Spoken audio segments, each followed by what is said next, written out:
Title: Alice's Adventures in Wonderland. Author: Lewis Carroll. Chapter X. The Lobster Quadrille. The Mock Turtle sighed deeply, and drew the back of one flapper across his eyes. He looked at Alice, and tried to speak, but for a minute or two sobs choked his voice. "Same as if he had a bone in his throat," said the Griffon, and it set to work shaking him and punching him in the back. At last the Mock Turtle recovered his voice, and, with tears running down his cheeks, he went on again. "You may not have lived much under the sea, I haven't," said Alice, "and perhaps you were never even introduced to a lobster." Alice began to say "I once tasted," but checked herself hastily,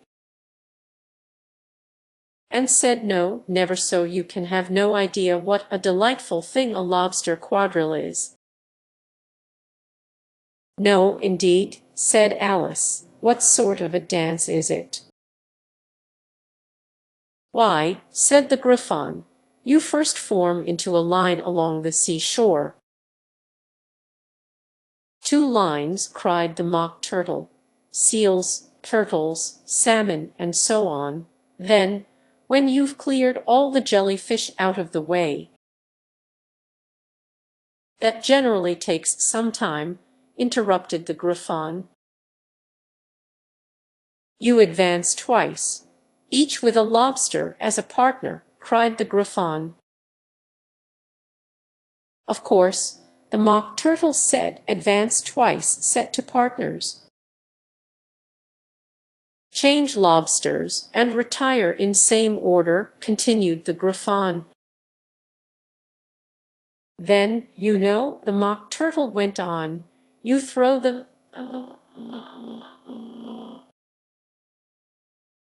lobsters," shouted the Griffon, with a bound into the air, "as far out to sea as you can. Swim after them," screamed the Griffon. "Turn a somersault in the sea," cried the Mock Turtle, capering wildly about. "Change lobsters again," yelled the Griffon at the top of its voice. "Back to land again, and that's all the first figure," said the Mock Turtle, suddenly dropping his voice. And the two creatures, who had been jumping about like mad things all this time, sat down again very sadly and quietly, and looked at Alice. "It must be a very pretty dance," said Alice timidly. "Would you like to see a little of it?" said the Mock Turtle. "Very much indeed," said Alice. "Come, let's try the first figure," said the Mock Turtle to the Griffon. "We can do without lobsters, you number which shall sing." "Oh, you sing," said the Griffon. "I've forgotten the words." So they began solemnly dancing round and round Alice, every now and then treading on her toes when they passed too close, and waving their forepaws to mark the time, while the Mock Turtle sang this, very slowly and sadly. "Will you walk a little faster?" said a whiting to a snail. "There's a porpoise close behind us, and he's treading on my tail. See how eagerly the lobsters and the turtles all advance. They are waiting on the shingle. Will you come and join the dance? Will you? Want you? Will you? Want you? Will you join the dance? Will you? Want you? Will you? Want you? Want you? Join the dance?" You can really have no notion how delightful it will be when they take us up and throw us with the lobsters out to sea. But the snail replied too far, and gave a look askance. Said he thanked the whiting kindly, But he would not join the dance. Would not, could not, would not, could not. Would not join the dance. Would not, could not, would not, could not join the dance. What matters it how far we go? His scaly friend replied. There is another shore, you know, upon the other side. The further off from England the nearer is to France, then turn not pale, beloved snail, but come and join the dance. Will you, want you, will you, want you? Will you join the dance? Will you, want you, will you, want you? Want you join the dance. Thank you. It's a very interesting dance to watch, said Alice, feeling very glad that it was over at last, and I do so like that curious song about the whiting. Oh, as to the whiting, said the Mock Turtle, you've seen them, of course. Yes, said Alice, I've often seen them at Din. She checked herself hastily.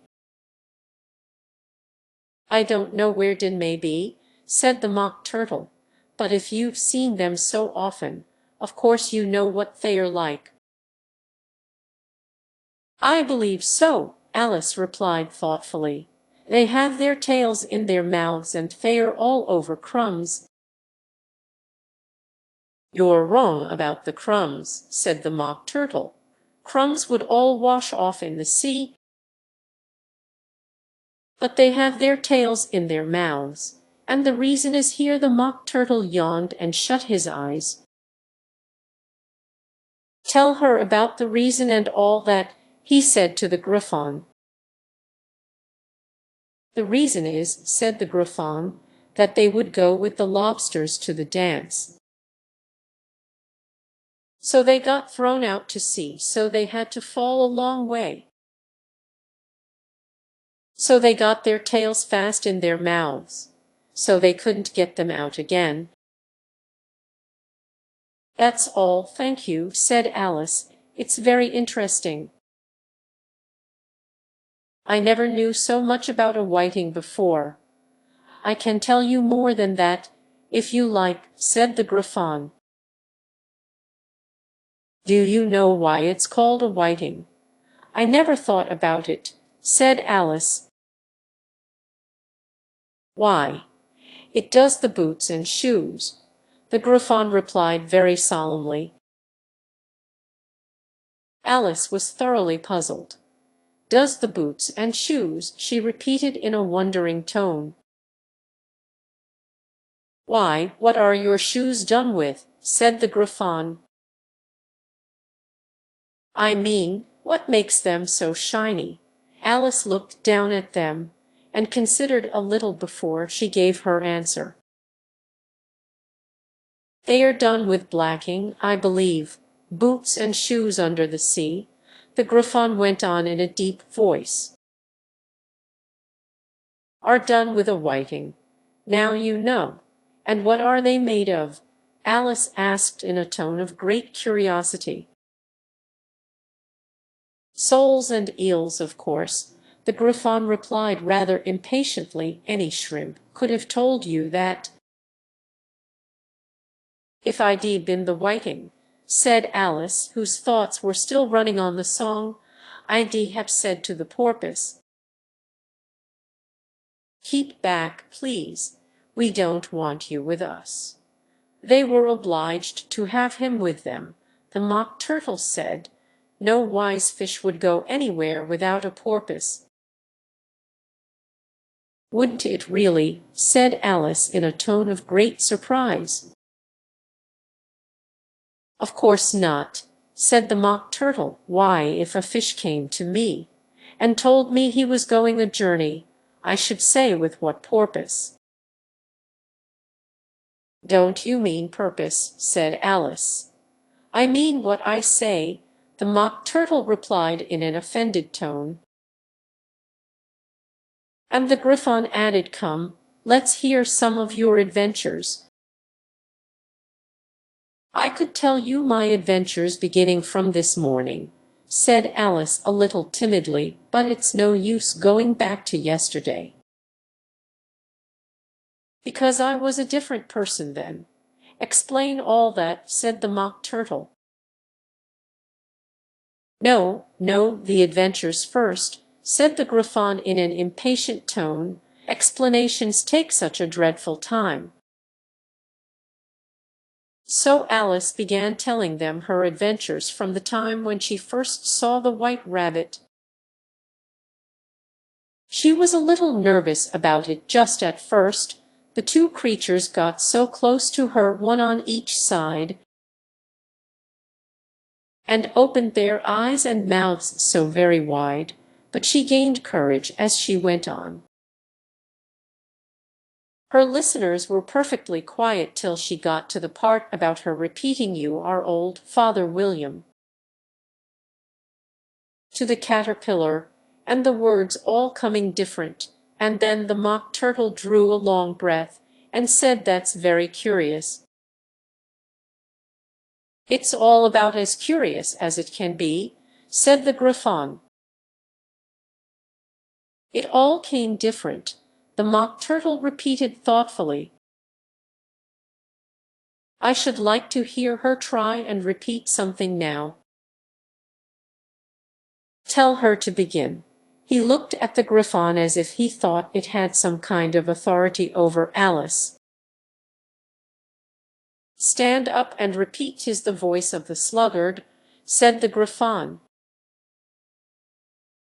"How the creatures order one about, and make one repeat lessons," thought Alice. "I might as well be at school at once."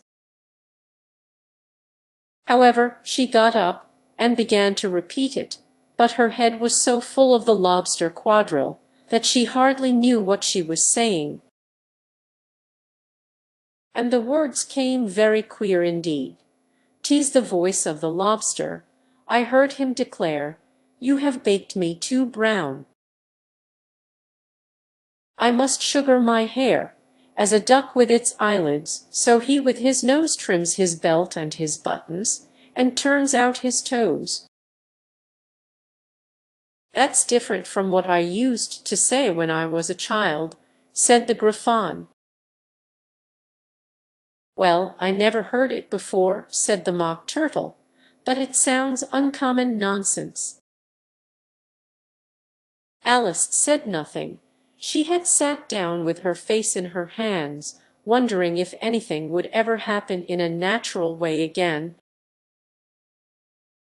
"I should like to have it explained." "She can't explain it," said the Griffon hastily. "Go on with the next verse." "But about his toes?" the Mock Turtle persisted. "How could he turn them out with his nose, you know?" "It's the first position in dancing," Alice said, but was dreadfully puzzled by the whole thing, and longed to change the subject. "Go on with the next verse," the Griffon repeated impatiently. "It begins, 'I passed by his garden.'" Alice did not dare to disobey, though she felt sure it would all come wrong, and she went on in a trembling voice.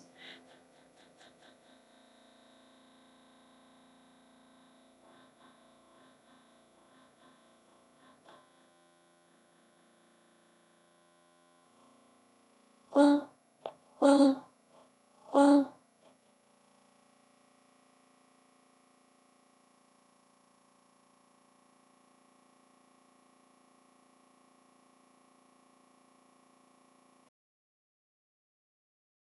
"I passed by his garden, and marked with one eye how the owl and the panther were sharing a pie." "What is the use of repeating all that stuff?" the Mock Turtle interrupted, "if you don't explain it as you go on. It's by far the most confusing thing I ever heard." "Yes, I think you'd better leave off," said the Griffon, and Alice was only too glad to do so. "Shall we try another figure of the lobster quadrille?" the Griffon went on. "Or would you like the Mock Turtle to sing you a song?" "Oh, a song, please, if the Mock Turtle would be so kind," Alice replied, so eagerly that the Griffon said,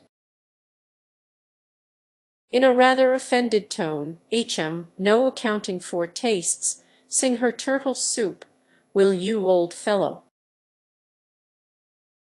The Mock Turtle sighed deeply and began, in a voice sometimes choked with sobs, to sing this: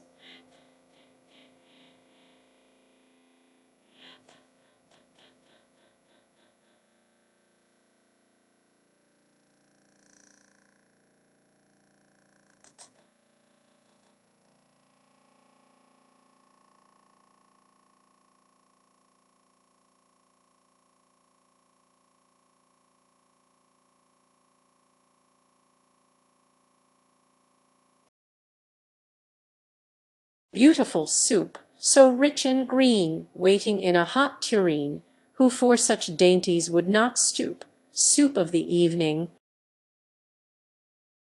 Beautiful soup, soup of the evening, beautiful soup, beautiful soup, beautiful soup, soup of the evening. Beautiful, beautiful soup. Beautiful, beautiful soup." Chorus again, cried the Griffon, and the Mock Turtle had just begun to repeat it, when a cry of the trial's beginning was heard in the distance. "Come on," cried the Griffon, and taking Alice by the hand, it hurried off without waiting for the end of the song. "What trial is it?" Alice panted as she ran, but the Griffon only answered, "Come on," and ran the faster, while more and more faintly came, carried on the breeze that followed them, the melancholy words: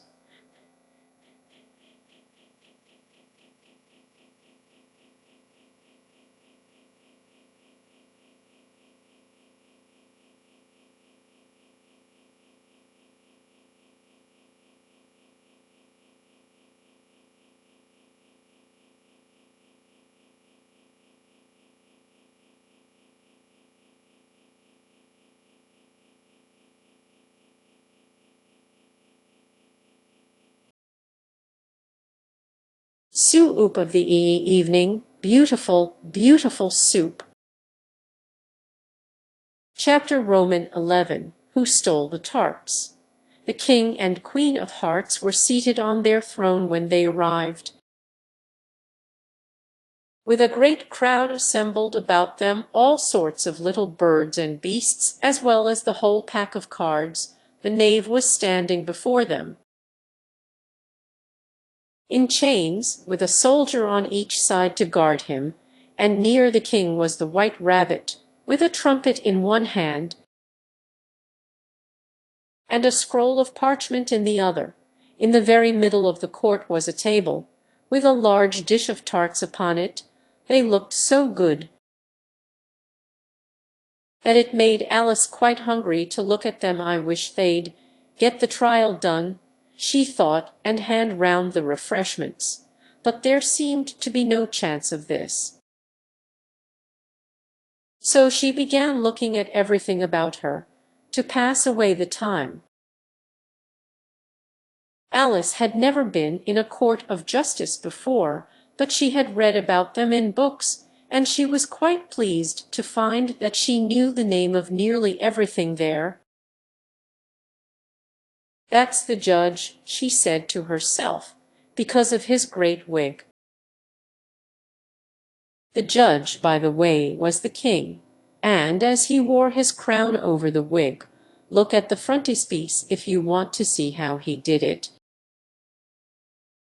He did not look at all comfortable, and it was certainly not becoming. "And that's the jury box," thought Alice, "and those 12 creatures," she was obliged to say creatures, you see,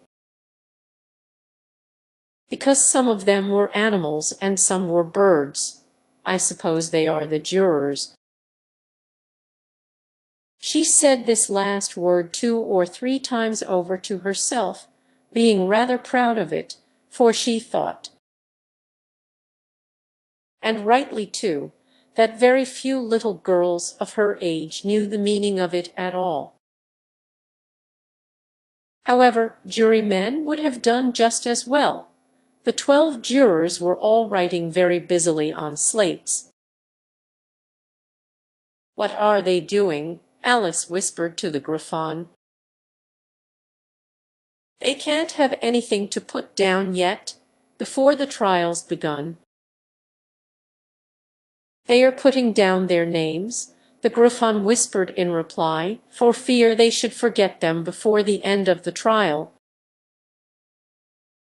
"Stupid things," Alice began in a loud, indignant voice, but she stopped hastily, for the White Rabbit cried out. Silence in the court, and the king put on his spectacles and looked anxiously round to make out who was talking. Alice could see, as well as if she were looking over their shoulders, that all the jurors were writing down stupid things on their slates.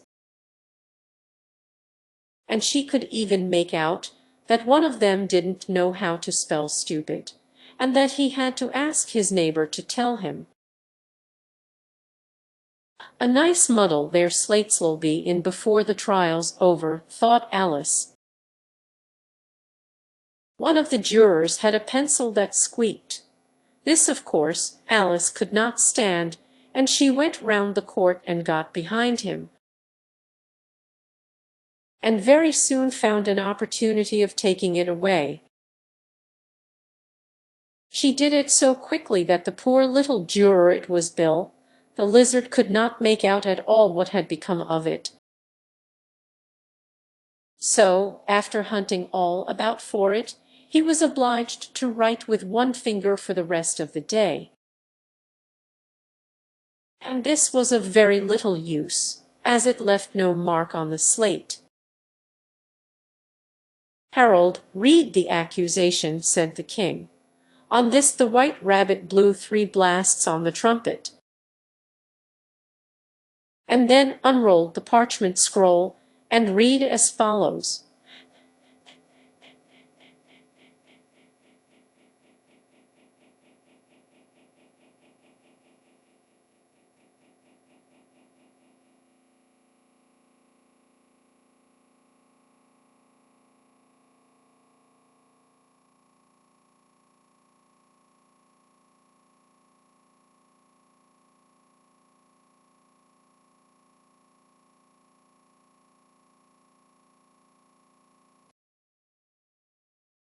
The Queen of Hearts, she made some tarts, all on a summer day.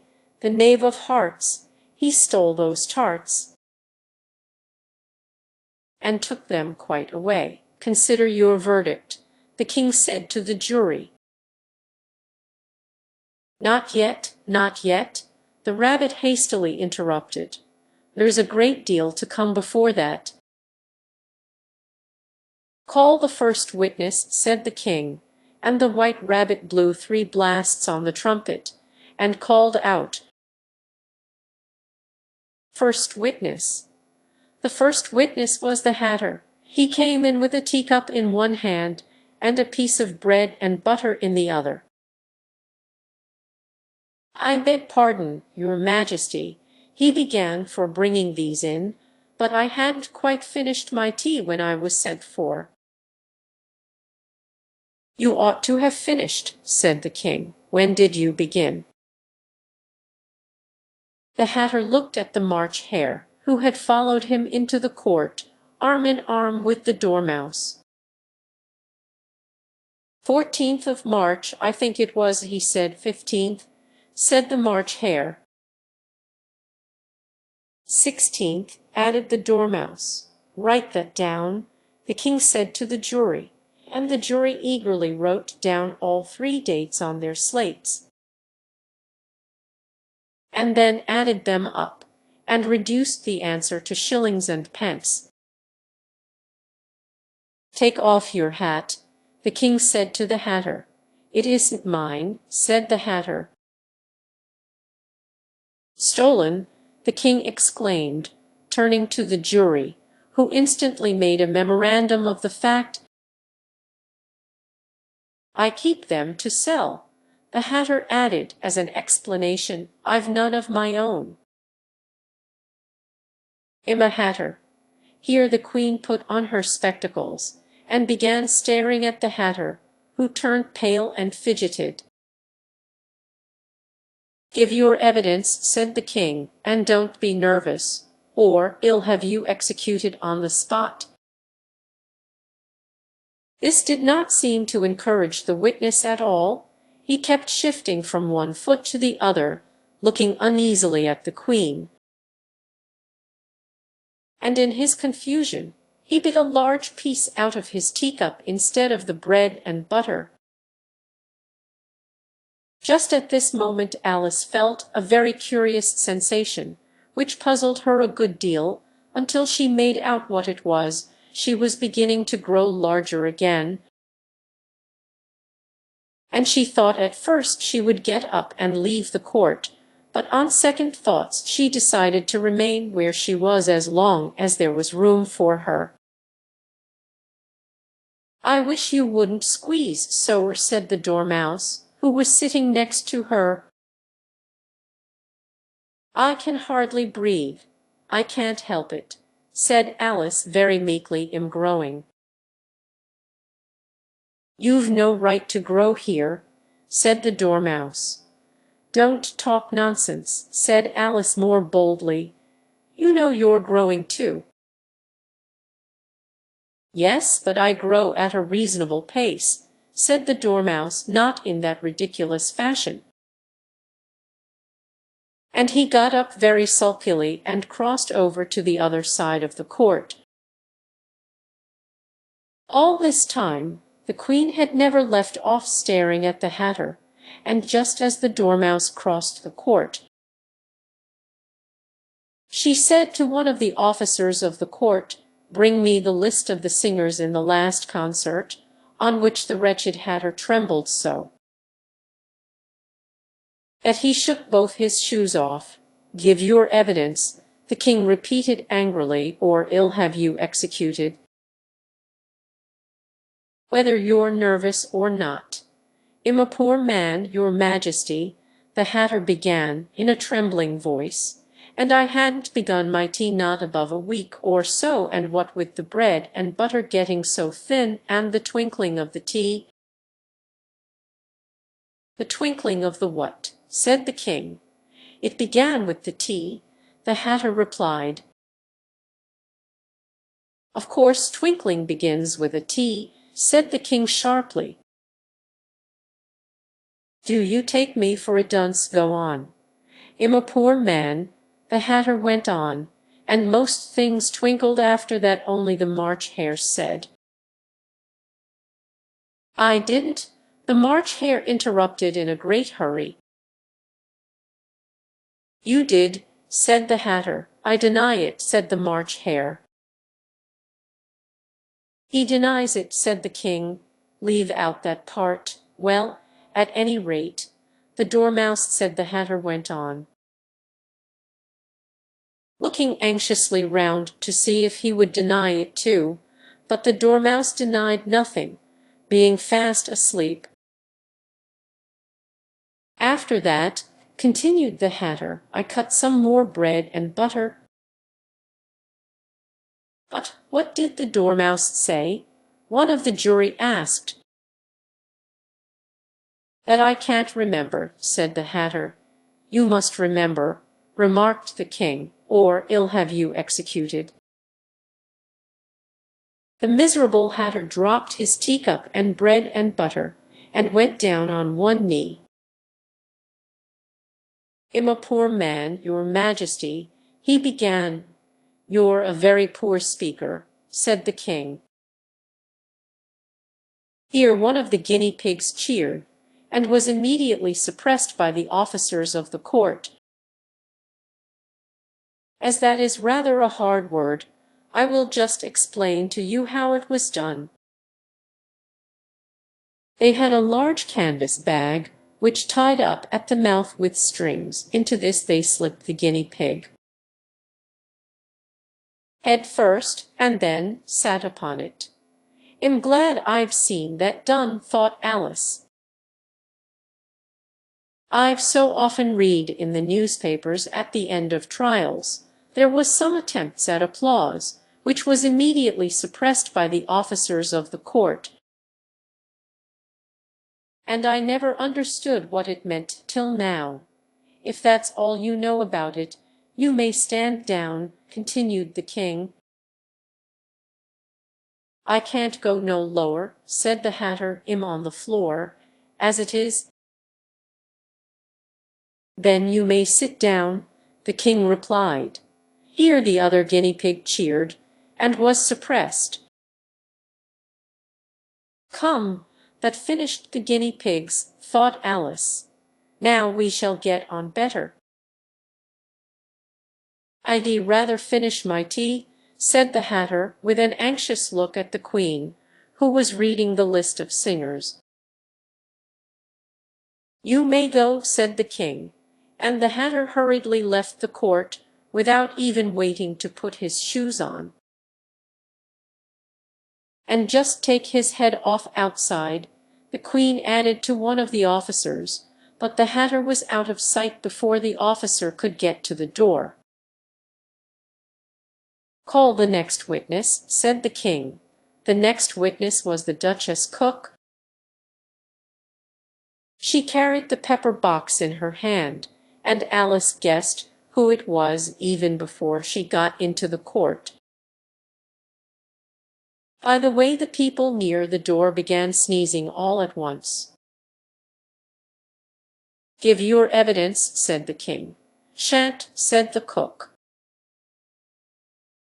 The king looked anxiously at the White Rabbit, who said in a low voice, "Your Majesty must cross-examine this witness." "Well, if I must, I must," the king said, with a melancholy air, and after folding his arms and frowning at the cook till his eyes were nearly out of sight, he said in a deep voice, "What are tarts made of?" "Pepper, mostly," said the cook. "Treacle," said a sleepy voice behind her. "Collar that dormouse," the queen shrieked out. "Behead that dormouse, turn that dormouse out of court, suppress him, pinch him off with his whiskers."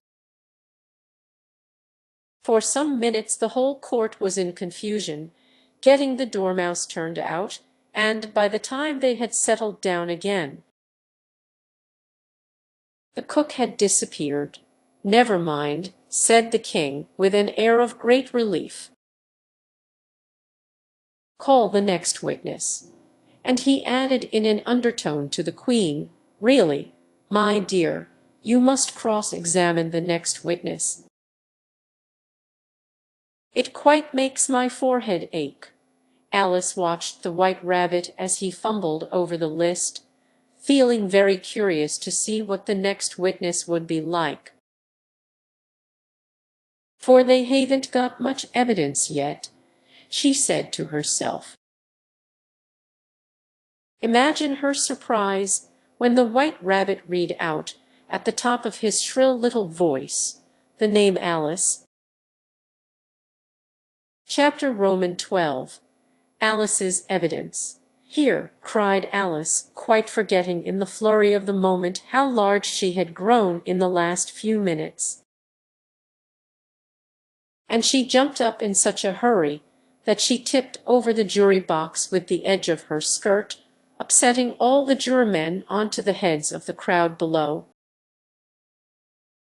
And there they lay sprawling about, reminding her very much of a globe of goldfish she had accidentally upset the week before. "Oh, I beg your pardon," she exclaimed in a tone of great dismay, and began picking them up again as quickly as she could.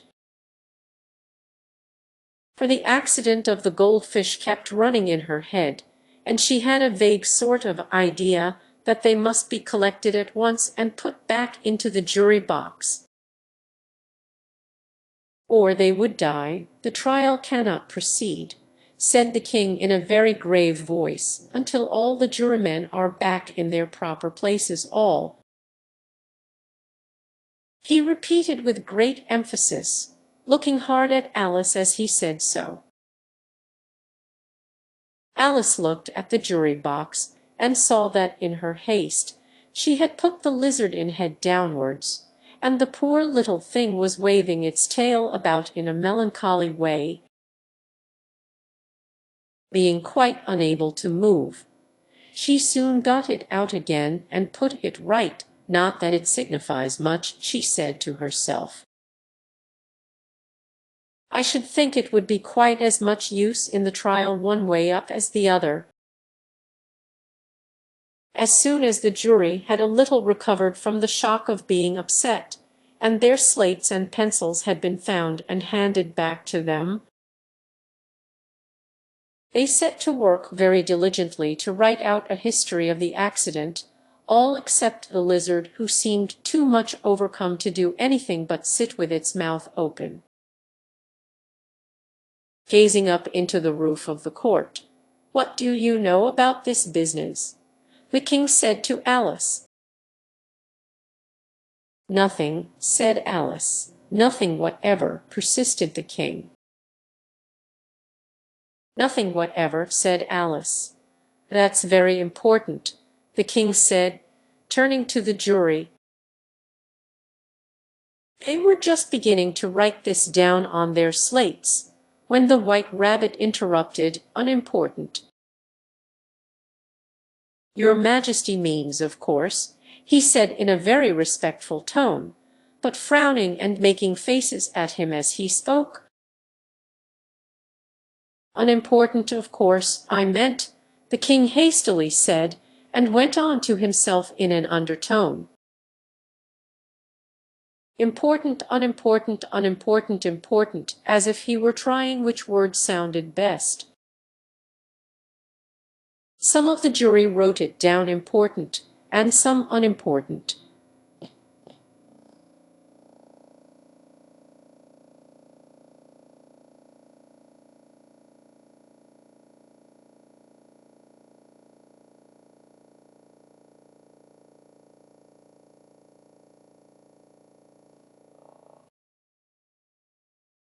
Alice could see this, as she was near enough to look over their slates, but it doesn't matter a bit, she thought to herself.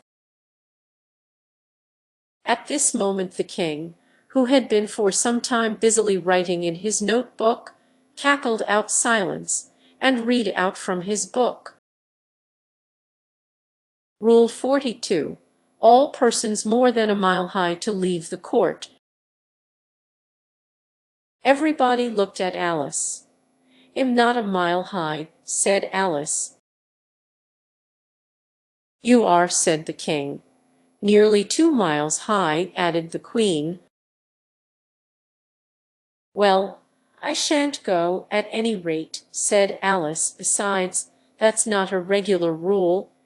You invented it just now." "It's the oldest rule in the book," said the king. "Then it ought to be number 1, said Alice. The king turned pale, and shut his notebook hastily. "Consider your verdict," he said to the jury in a low, trembling voice.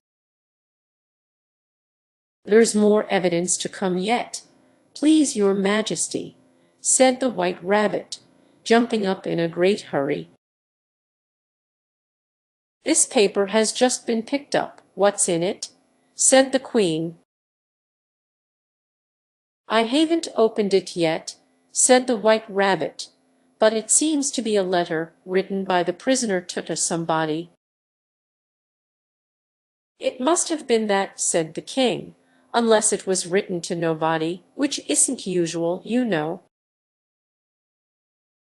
"Who is it directed to?" said one of the jurymen. "It isn't directed at all," said the White Rabbit. "In fact, there's nothing written on the outside." He unfolded the paper as he spoke, and added, "It isn't a letter."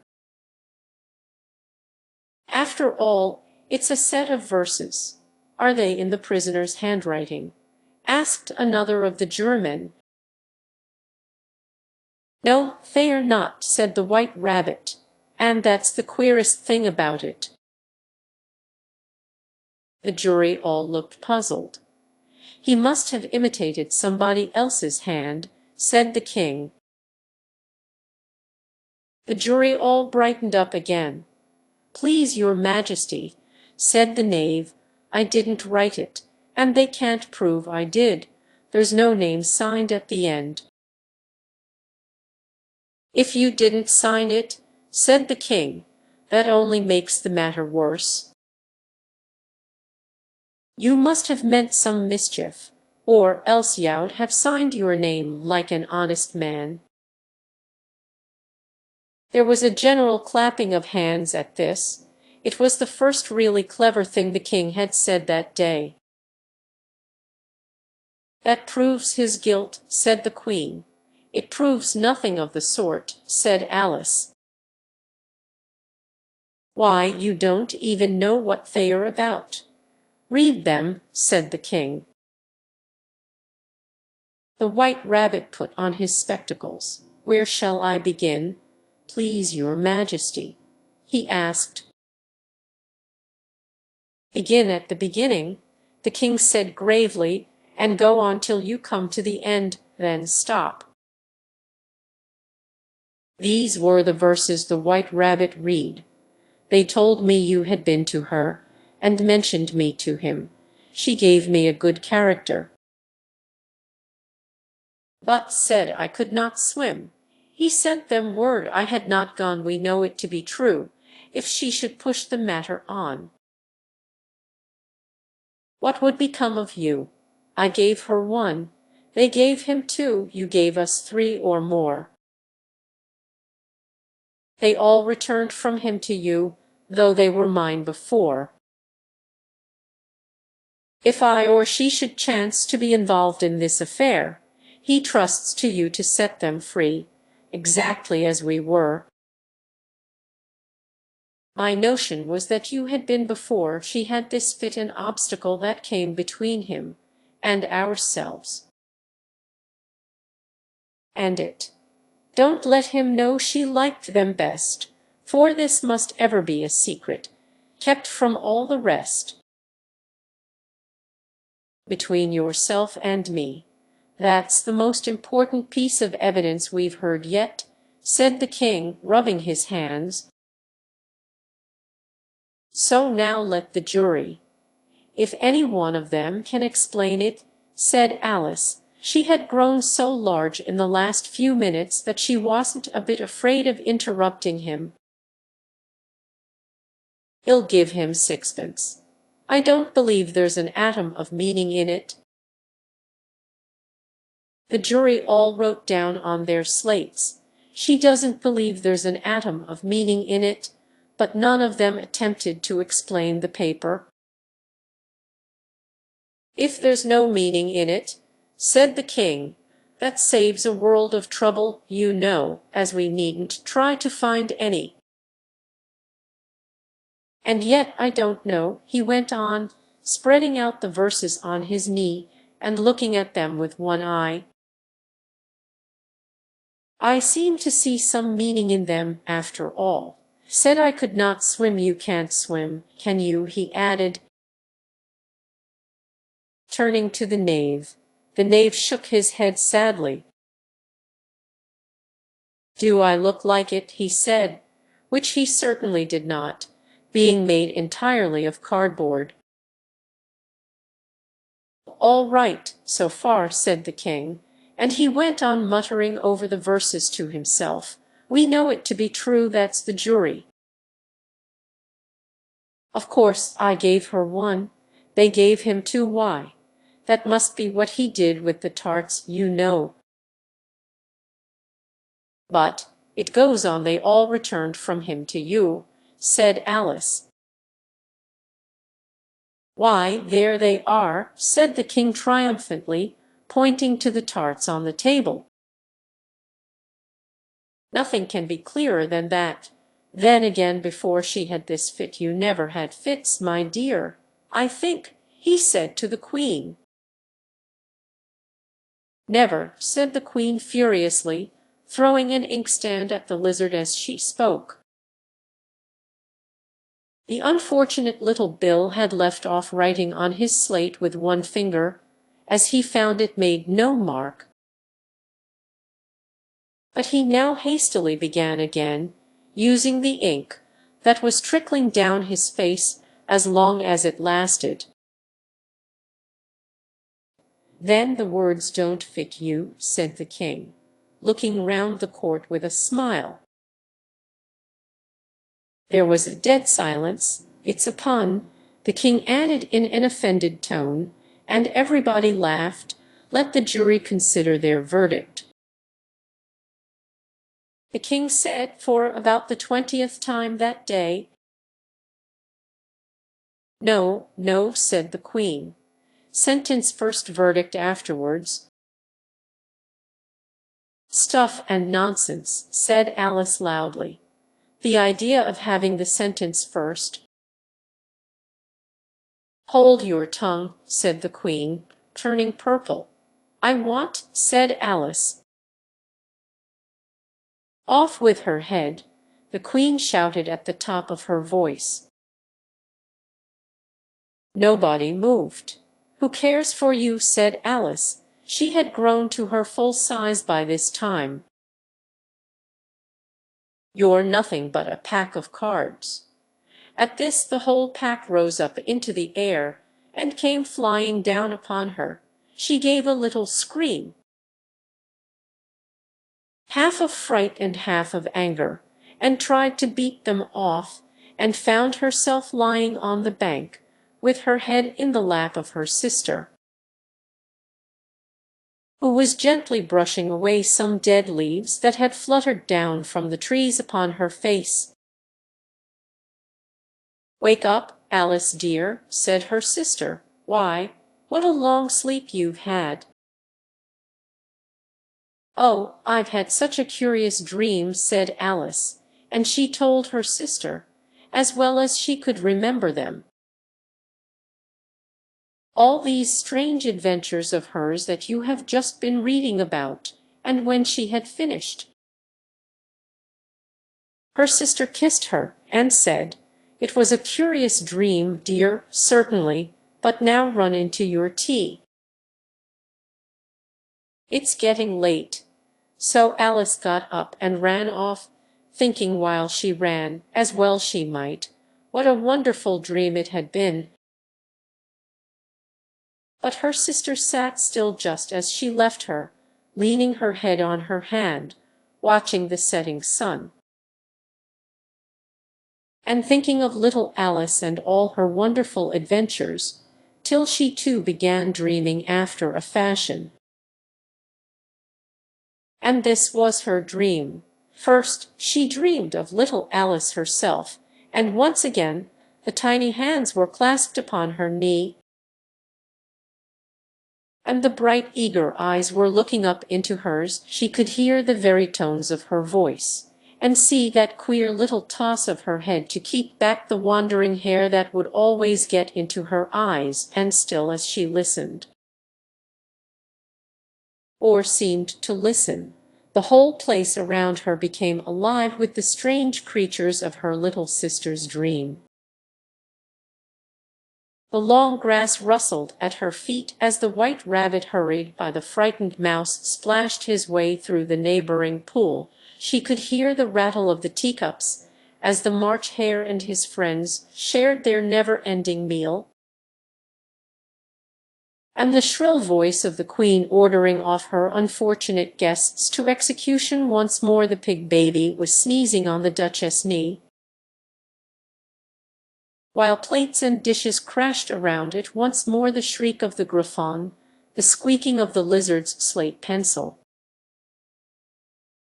and the choking of the suppressed guinea pigs filled the air. mixed up with the distant sobs of the miserable mock turtle. So she sat on, with closed eyes, and half believed herself in Wonderland, though she knew she had but to open them again, and all would change to dull reality. The grass would be only rustling in the wind, and the pool rippling to the waving of the reeds. The rattling teacups would change to tinkling sheep bells, and the queen's shrill cries to the voice of the shepherd boy, and the sneeze of the baby, the shriek of the griffon, and all the other queer noises would change, she knew, to the confused clamor of the busy farmyard, while the lowing of the cattle in the distance would take the place of the mock turtle's heavy sobs. Lastly, she pictured to herself how this same little sister of hers would, in the after-time, be herself a grown woman,